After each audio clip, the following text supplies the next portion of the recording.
U.S. and Iranian negotiating teams are meeting today for another round of high-stake talks in Geneva, Switzerland. Now, during his State of the Union address, President Trump had said he'd yet to hear Iranians promise that their country would never have a nuclear weapon. Though hours before that speech, Iran's foreign minister posted a message online saying that Tehran will never seek to develop one.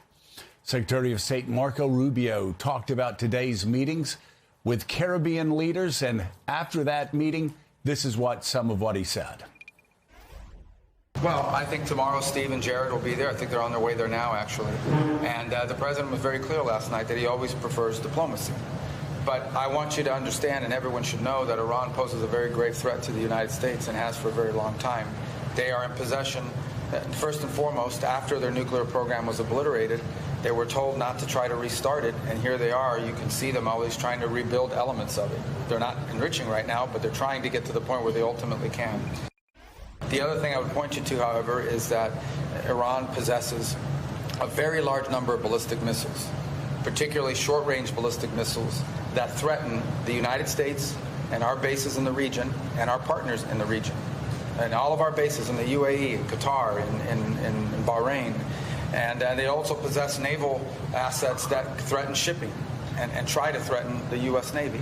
So I want everybody to understand that beyond just the nuclear program, they possess these conventional weapons that are solely designed to attack America and attack Americans if they so choose to do so.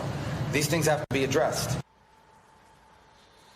David Ignatius, first of all, it sounds like the Secretary of State is now expanding the aperture of items that the United States wants Iran to curb.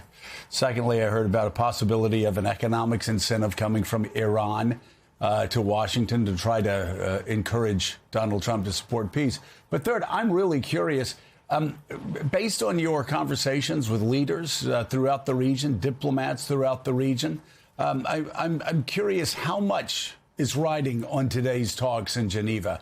Could it be the difference between whether we see war or peace in Iran and the region over the next week or two? So, Joe, I think these talks are about seeing if it's possible to get to yes, as we say when we talk about negotiations.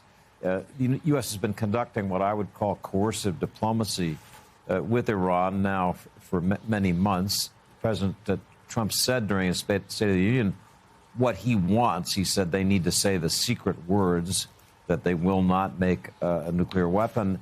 Iran seems very close to being willing to do that and indeed to take steps that would reassure Trump and his negotiators that they have backed away from whatever new resumption of their nuclear program they were conducting that Secretary Rubio talked about. So that's one of the things behind closed doors right now in Geneva that's being discussed. Is there a formula that the U.S. would find acceptable?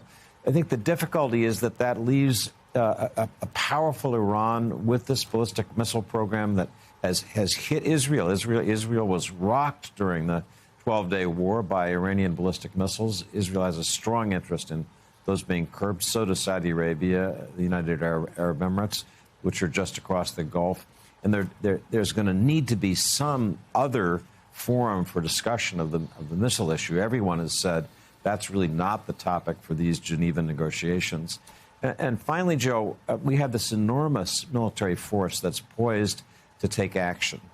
Our chairman of the Joint Chiefs of Staff, Dan Kane, has been warning. Every major newspaper has carried versions of the warnings he's been giving to President Trump that we may not have enough force or the right force to carry out a sustained campaign against Iran. He's worried that without key allies in Europe and others, this may be a very difficult military mission for the U.S. I said to you when you and I were talking about this a couple days ago, I wish there was a sign posted in the White House as they think about Iran. The sign would say, "This is not Venezuela." There's a view after the enormous success of Venezuela that using military power quickly, surgically is easy. You just pow, knock them with these advanced weapons the U.S. has developed, and you'll get what you want. This is not a situation like that. It's much more complicated, and I think that message is being sent by the chairman of the Joint Chiefs and others. Well, it does seem to be.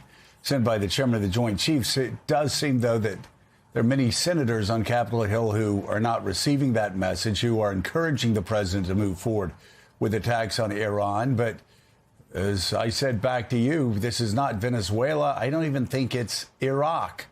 I think Iran poses a set of challenges that the United States probably hasn't faced maybe since Vietnam. Talk about how difficult an attack against Iran and a sustained war with Iran would be. So Iran, which I've visited twice, is a big, complex, in many ways advanced country, poised to become a fully modern country, but prevented from being that by this really retrograde regime run by the religious leadership, but poised for change. I've said on this show and in other contexts that my best sources describe Iran as a one-way street for this regime. This regime is heading down. It's hard to say how quickly, but I think that's the thing that we should keep in mind. This is not a one-and-done process. It's not go in and bomb and extract a concession and that's it. At least it shouldn't be. It should be about seeing what we can do. David, really quickly, could you expand out a very real concern of yours? Could you expand out before you continue on how you believe this is a dying regime headed down? It's a one-way street for them. The only thing that could revive the extremists that have been running this country since 1979 is an attack from the United States, which would unite all elements inside that country. Explain how that would happen. So, Joe, that's, I guess, my biggest worry. One thing that's striking about Iran is that year after year, you find brave young people in the streets risking their lives to demonstrate their anger at this regime, their desire to live in an open and free country, women who don't want to be forced to wear headscarves. And women life freedom was the demand of this set of protests 2 years ago. We had people out on the streets in December and January. The number dead is still subject to different interpretations, but President Trump said in his State of the Union it was as many as 32,000. So you have this wave of desire for change in Iran. The question is how to keep faith with that. The Washington Post ran, I thought, an excellent piece a day ago by a former CIA officer who worked the Iran file, who said, do this carefully, slow. This is not a quick fix. It's a long-term commitment to seeing a different kind of Iran. The way we behaved with the Soviet Union took years and years, but it worked. And in the end, the Soviet Union collapsed, as I know that Iran in the end will collapse. It's a question of getting the right policies to achieve that big outcome and not thinking about a quick hit, short-term fix. So I think those are the issues that are really weighing on the White House right now. It's no surprise to me, really, that President Trump didn't surface yesterday after the State of the Union. He's got a lot to think about. This is war and peace. The consequences of starting military action, as always, can't be predicted. You just can't tell where something will end up, what the consequences will be. So to that point, John, you have diplomacy underway right now, these talks in Geneva on the one hand. On the other hand, you've had the last several days, the president posting on social media these threats and accusations about Iran. You've had Iran's foreign ministry replying, calling the president of the United States a liar, saying professional liars, this is what they do, saying he's exaggerated the deaths in the streets and on and on. So there are these two tracks of the way the conversation is going. But if these talks fail in Geneva, and they very well may, because the demand from the United States is a promise from Iran to never have a nuclear weapon. Iran says it can't promise that.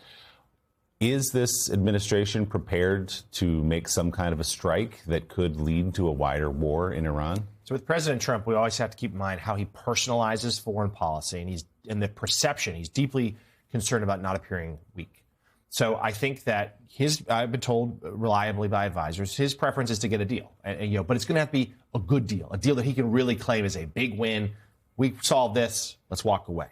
And anything short of that, considering the armada we have there, the amount of resources in the region, a second carrier group has arrived. I think there will be a real pressure for some sort of limited strike. to try to force Tehran to make a better deal. But of course, you do that, that opens the Pandora's box of where this could go, including into a much wider conflict, which they want to avoid, but they have not ruled out. So I think at this point, to what David said, no decisions have been made. They're in a lot of meetings right now to figure out what to do. And the hope is still that some sort of agreement will be reached, Ali. But it's also striking how Congress continues to play no role in this whatsoever. Yeah. Yes, the Gang of Eight was briefed the other day. We had Leader Schumer on yesterday say that he was really concerned, that it's very serious. But we've had this, we could be on the precipice. And I know there's still doubts, but we could be on the precipice of a major war right here. And the president has made no attempt to sell the public, including in the State of the Union tonight, didn't do it. And Congress continues to play next to no role. What are you hearing about concerns lawmakers may or may not have? Well, they have them, especially after what happened in Venezuela, where you saw in the Senate very close to them trying to rein in what the administration could do without congressional consent on foreign interaction. There's a similar effort that's being mounted right now in the House that would be a resolution that hems in the administration from doing anything kinetic or militarily until and unless they come to Congress. That being said, that is likely to fail in large part because Congress has seemed keen, especially Republicans, to farm out foreign policy and a litany of other issues to this White House and to the President of the United States. And so I don't think the cavalry is coming for a Congress that does have people, Republicans and Democrats alike, just concerned about what the end goal is here. We heard a lot of conversation in the aftermath of the ouster of Maduro in Caracas. What is the end game here? Are we doing regime change? There's a lot of similar questions in Iran. And I will also tell you that there's the concerned caucus, we'll call them. But then you've also got key allies of the president on Capitol Hill, including Senator Lindsey Graham, who's often loud about his desire for regime change, so much so that he sort of jokes about it now with the press corps. He is someone who wants and is actively pushing for regime change and action in Iran. And so when you take that all in totality, David, what is the sell if the administration were to make one? Two skeptical lawmakers about either doing a targeted action that, as Lamir was saying, doesn't balloon into a larger conflict in the Middle East, and how easy is it to contain a tinderbox?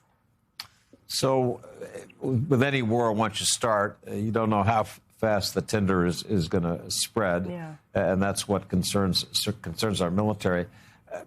Having watched so many wars over the last 30 years, I really do think war needs to be considered as a last resort, not as a first resort, as a performative gesture, and I hope the White House is looking at it that way too. The president does need to set clear goals. Whether we're heading toward a diplomatic solution, he needs to explain what it is exactly that we've achieved through that solution that leads him to then pull the forces back. If he decides to use force, an explanation of the country of exactly what they're doing, what they're seeking to achieve, why this is essential for U.S. national interests. That process needs to begin right now because the negotiators are meeting. In a few hours, that meeting will break up, and then we'll be on the edge of a decision to accept a deal, why, or to not accept it and move toward military action, why. And that as we've been saying, that process has not begun yet in a serious way. It needs to. The president has said we need to hear the magic words from Iran that it will not pursue a nuclear weapon. David Ignatius, thank you so much. We'll be following this very closely all morning.